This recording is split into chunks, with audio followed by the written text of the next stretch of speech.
안녕하세요. 지난번엔 잘못된 예시를 포함해서 레포트 작성 어떻게 하면 좋은지를 말씀드렸죠?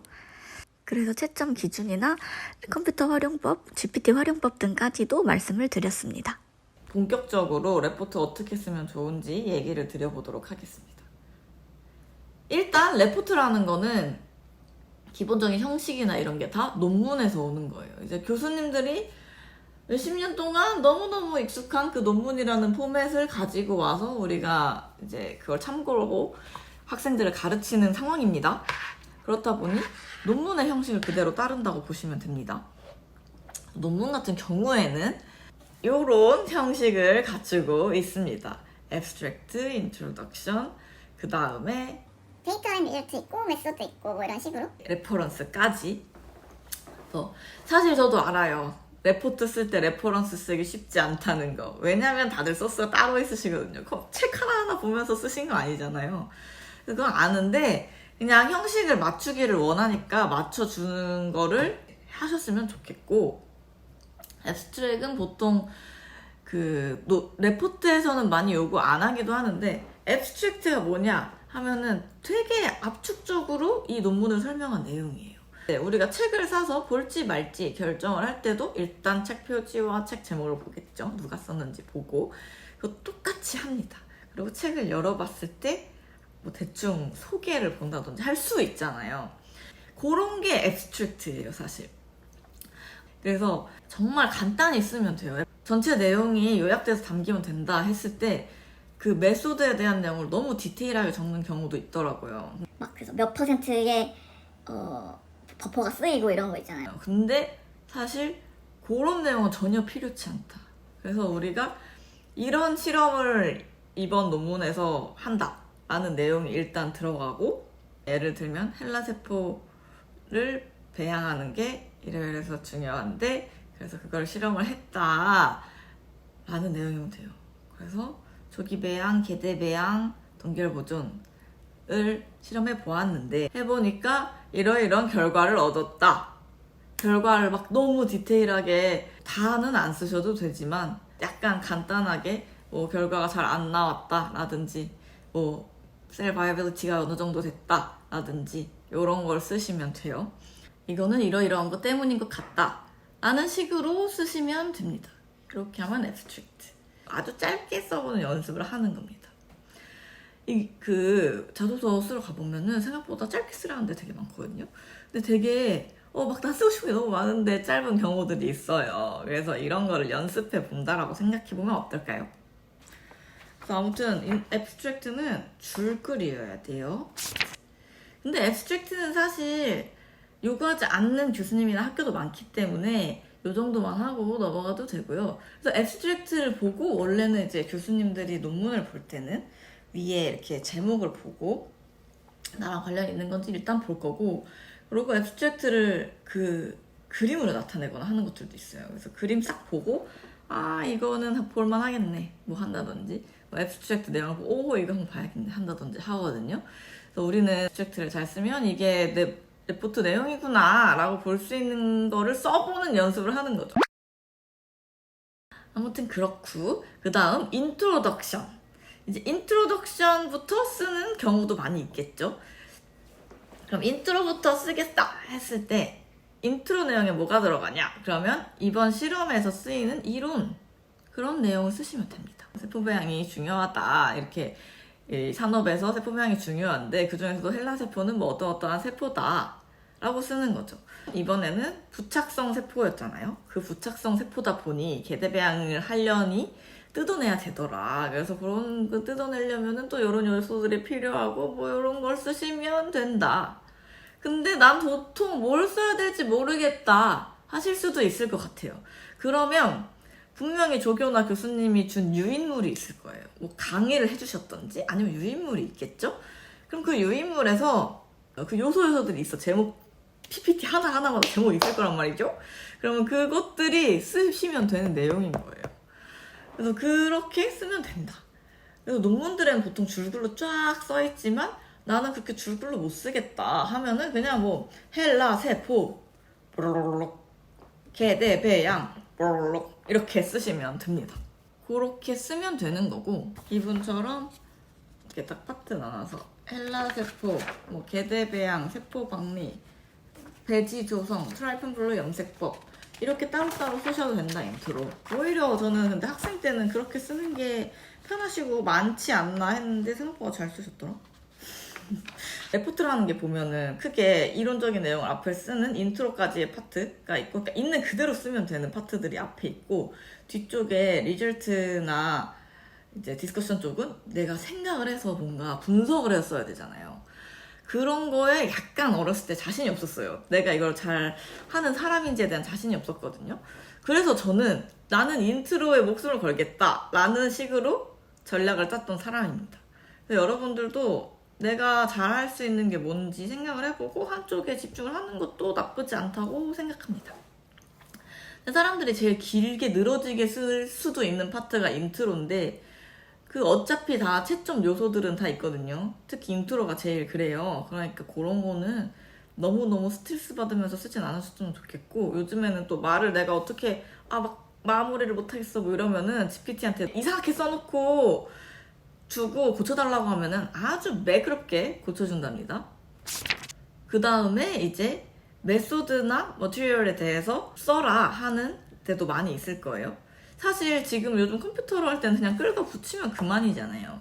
근데 이것도 끌고 붙이면 그만이라고 생각해서 그런지 강 붙였더라고. 그 PDF를 강 옮겨 붙이다 보면은 가끔 깨져요. 뭐 이렇게 글자 띄어쓰기가 다 붙어버린다든지, 아니면은 여기 앞이랑 뒤랑 글 간격이 다르다든지, 줄 간격이 다르다든지 이런 일이 일어납니다. 근데 그 누가 봐도 알거든요. 물론 저는 여러분의 그 정도까지 요구를 하지는 않겠지만 그런 것도 있다라는 거를 눈을 좀 키우시면 좋을 것 같다. Materials and Method 파트의 메소드는 그냥 거의 끌어오셔도 그만이지만, 만약에 안 한 내용이 있다 이러면은 그 부분은 빼는 게 원칙이기는 하다. 그리고 만약 Materials에 대해서 쓸 때 그냥만 써도 그만인데, 제가 화학 쪽 강의를 할 때는 각각의 쓰이는 요소의 분자식, 분자량, 네임 이런 거 쓰는 거를 보통 많이 했던 것 같고, 분자 구조라든지. 지금 뭐 생물학에서 하는 거면 이런 물질은 왜 쓰인다 이런 거를 쓰셨던 분들도 있더라고요. 되게 긍정적으로 좋게 보았습니다. 이런 건 왜 들어가고 이런 건 왜 들어가고 이런 거 쓰는 거예요. 그래서 그게 뭐 머티리얼스 파트에 없더라도 분석하는 디스커션 파트에 있으면 유리하다. 그 다음에 데이터 앤 리절트를 쓴다 하면 데이터에 일단 데이터를 갖다 붙이겠죠. 사진 하나, 테이블 하나, 이렇게 표 하나 이렇게. 그러면은 웬만하면은 그 그림이 뭔지 일단 밑에 설명이 써 있는 게 좋아요. 피겨 1, 뭐 그림 1, 뭐 이렇게 제목을 쓰시면 좋고, 잘 쓸 말이 있으신 분들은 거기 설명까지 조금 더 곁들이면 좋아요. 그 표도 표 1 이렇게 써주면 좋습니다. 물론 한 개씩 있으면은 그게 그 그림이겠거니 그게 그 테이블이겠거니 라고 할 수 있지만, 개수가 많아지는 경우도 있잖아요. 만약에 논문 같은 거 쓴다 하면은 그림이 한 개만 있는 논문은 잘 없거든요. 한 몇십 개가 들어갈 수도 있고, 안 들어가도 한 3개는 들어가요. 그럼 3개를 들어갈 때 우리가 글을 쓸 때 그 그림이랑 글이랑 딱 매칭되어 있지가 않은 상황이 많단 말이에요. 그러니까 이게 이거겠구나라고 할 수 없는, 아니면 나중에 아까 봤던 그림 1과 2에서 보면 하면 앞장에 있단 말이에요. 그래서 그림 1, 2, 3 이런 레이블을 하는 거거든요. 그러면은 그림 1을 보면 이러이러한 내용이다. 그림 2를 보면 이러이러한 내용이다. 이런 내용을 글에 써야 하다 보니 그런 것들을 써주면 좋다. 그리고 테이블에 예시를 들면은 셀, 데드 셀 몇 개, 라이브 셀 몇 개, 셀 바이어빌리티 몇 이렇게 쓰면 그만인데, 그거를 다 계산을 쓰시는 분들이 있더라고요. 이렇게 계산하면 요거, 이렇게 계산하면 요거. 그거는 따로 나중에 이제 옆에다가 쓰시는 게 좋을 것 같아요. 풀이 같은 거는. 우리가 표라는 건 간단하게 딱 보고 이거구나 라고 정리된 걸 보고 싶은 건데 복잡하잖아요, 그렇게 하면. 이제 그래서 데이터 리절트 파트에 내 데이터를 쓰고, 그 다음에 간단한 결론 정도 내주면 좋습니다. 이거 이렇게 나왔다, 이런 것 때문일 수 있다. 단위도 꼭 쓰셔야 합니다. 이 과학계에서는 단위가 너무 중요합니다. 우리가 그람이냐 킬로그램이냐 이거는 천지 차이잖아요. 그래서 결과를 쓰실 때 단위를 정말 중요하게 잘 써보셨으면 좋겠습니다. 어느 보고서든 어느 레포트를 쓰든 그런 거는 중요한 요소일 거예요. 그리고 데이터에 목을 매시는 분들이 있는데 개인적으로는 데이터에는 점수를 주지 않는 걸 원칙으로 하고 있습니다. 우리가 학교잖아요. 이거는 배우는데 경험해보는 데 의의가 있다고 생각을 해요. 그래서 실은 망할 수도 있지. 내가 우리 처음 하는 건데 이거 어떻게 맨날 하는 사람들도 가끔은 실수가 난단 말이죠. 그래서 꼭 성공을 하는 것만 플러스 점수를 주는 거는 저는 맞지 않다고 생각해서 데이터에 막 크게 점수를 주진 않고 그걸 어떻게 분석했는지를 아니면 뭐 계산이나 이런 걸 어떻게 잘 했는지를 더 중요하게 보고 있습니다. 그러면 노력을 해야겠지만 나 이거 망했는데 다시 하면 안 돼요? 이러지 않았으면 좋겠다. 예전에 학교에서 실험할 때 보면은 진짜 오래 걸리는 실험인데 다시 하겠다는 사람들이 있었어. 밤 지금 10시인데 그럼 다시 하면 2시에 끝날 거예요. 6시에 시작한 실험인데 그러니까 그런 거를 안 했으면 좋겠다라는 거고요. 있긴 했어. 제가 예전 영상에서도 말을 했는데 몰수 관련된 실험? 근데 그걸 어떤 사람이 했는데 진짜로 6 곱하기 10에 23승이 딱 나왔대. 그래서 그렇게 레포트를 냈는데 조교가 이건 말도 안 된다 하고선 점수를 깠다는 거예요. 근데 저는 그거는 조교가 잘못했다고 생각해요. 아니 나왔을 수도 있지 우연히. 최소한 저는 데이터가 너무 크리티컬하게 점수화되는 걸 원치는 않는다. 논문에 따라 좀 다른데 디저트 앤 디스커션이 같이 들어가는 데도 있고 뭐 디스커션 앤 컨클루전이 같이 들어가는 데도 있고 뭐 디스커션만 있거나 컨클루전만 있거나 하는 데도 있어요. 그럼 이제 디스커션을 쓸 거예요. 이제 디스커션을 쓸 거면 막 시작하자마자 이번 실험 망했다 이렇게 쓰시지 마시고요. 이번 실험은 이런 거였는데 이렇게 결과가 나왔다 라고 쓰는 게 좋습니다. 일단 사실 분석할 게 별로 없었잖아요. 셀이 잘 많이 죽었어. 그 전에 실험은 사실 우리 본인들이 한 게 아니라 다른 조교가 해준 거잖아요. 그러면은 그 조교 욕할 수밖에 없잖아. 그런 거는 저는 바라지 않습니다. 그 조교들도 힘들게 하는데 그런 경우에 이거는 제 나름의 팁이라고 생각을 하는데 쓸 말이 없죠. 디스커션에. 그러면 그 전체 과정을 보고 그 과정이 왜 일어나는지를 쓰면 좋아요. 그래서 헬라셀을 계대 배양을 할 때 뭐 트립신이랑 뭘 쓰는데 그걸 쓰는 이유는 이러이러한 것 때문이다. 이런 식으로. 어때? 괜찮지 않나요? 이러이러한 내용은 이래서 진행됐고 이러이러한 내용은 이래서 진행됐고 라고 쓰면 굉장히 좋다고 저는 생각을 해요.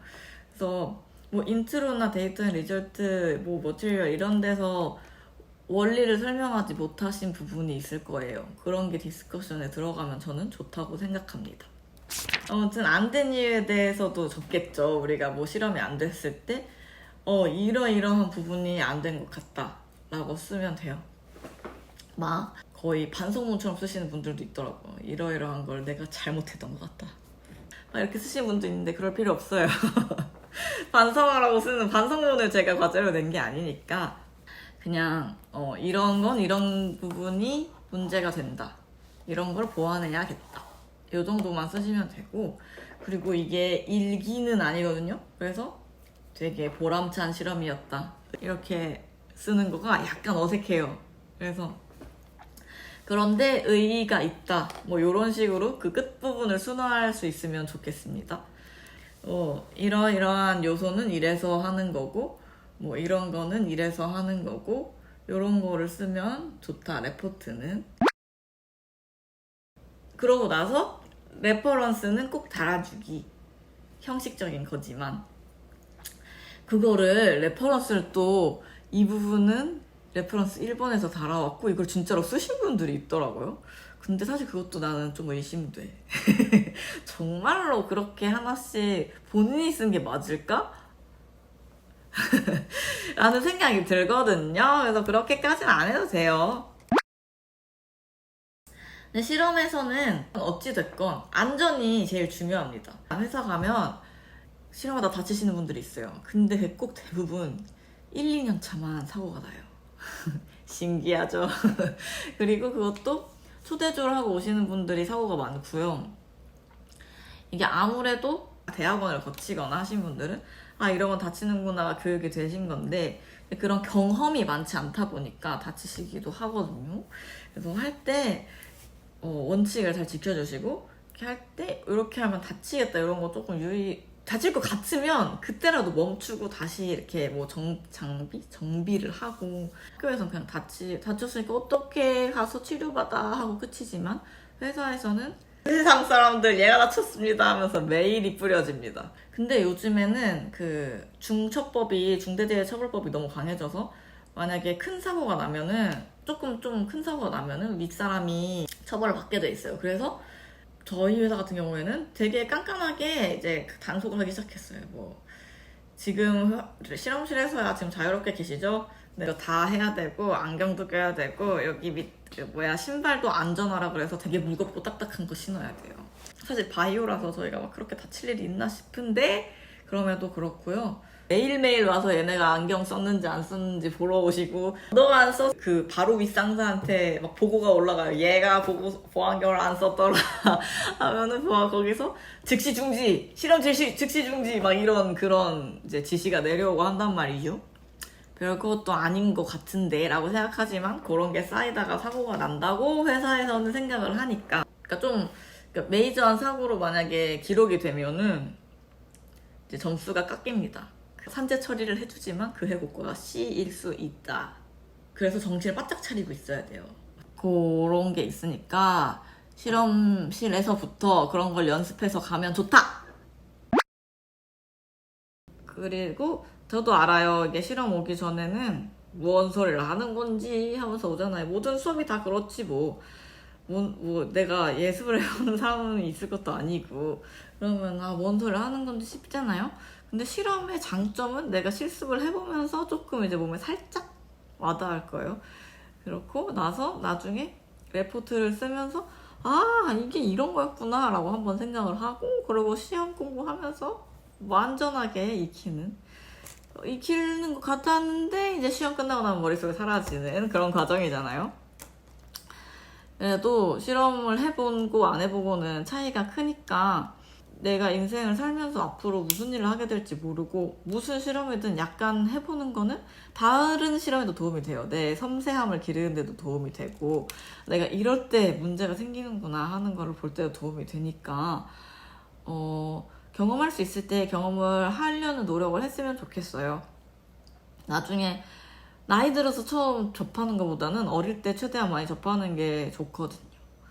그리고 실습 수업도 그리고 돈이 많이 드는 수업입니다. 이 재료가 다 비싸요. 그래서 기회를 잘 잡으셨으면 좋겠다. 뭐 어디 가서 저 이거 해봤습니다라고 비벼서 말할 수 있잖아요. 가끔 회사에 보면은 내가 들었던 수업들을 적어서 내라는 데도 있었어. 어디였는지 모르겠지만. 그래서 그런 수업을 내가 수강을 했었던 내용을 쓰는 데도 있으니까 이런 건 도움이 될 거예요. 이게 진짜 내가 처음에 지원할 때는 이 파트에 지원 안 했는데 갑자기 회사에서 이쪽으로 들어오시는 건 어때요? 라고 제안을 하기도 하고요. 딱 제가 그 케이스였고 아니면 분명히 이걸 하고 있는 팀이었는데 갑자기 팀이 없어져. 그러면 다른 팀에 갑자기 들어가야 되거든요. 그러면은 몰랐던 걸 갑자기 해야 될 수도 있어요. 아니면 회사가 갑자기 이 사업 말고 저 사업도 새로 만들고 싶대. 근데 내가 조직 개편이 돼가지고 힘이 없기 때문에 호로록 그 팀에 갈 수도 있거든요. 분명히 화학회사였는데 갑자기 바이오를 하고 싶대. 이럴 수도 있고 바이오에서 무슨 박테리아만 다루던 회사였는데 갑자기 휴먼셀 하고 싶대. 이런 회사들의 상황들이 항상 바뀝니다. 그럴 때 외부에서 인력을 보충하기도 하지만 그렇지 않고 너네가 해봐! 라는 경우도 있단 말이에요. 그래서 그럴 때 갑자기 닥치면 힘들잖아요. 그러니까 잘 경험해보고 가셨으면 좋겠어요. 아무튼 다들 열심히 살고 있는데 다들 좋은 결과가 있으려면 이런 시간들을 다 의미 있게 보내셨으면 좋겠는 마음에 좀 말을 길게 했습니다. 그래서 이게 다 여러분의 피와 살이 되기를 바라며 마치겠습니다. 그러면 다들 잘 되길 바라고 화이팅! you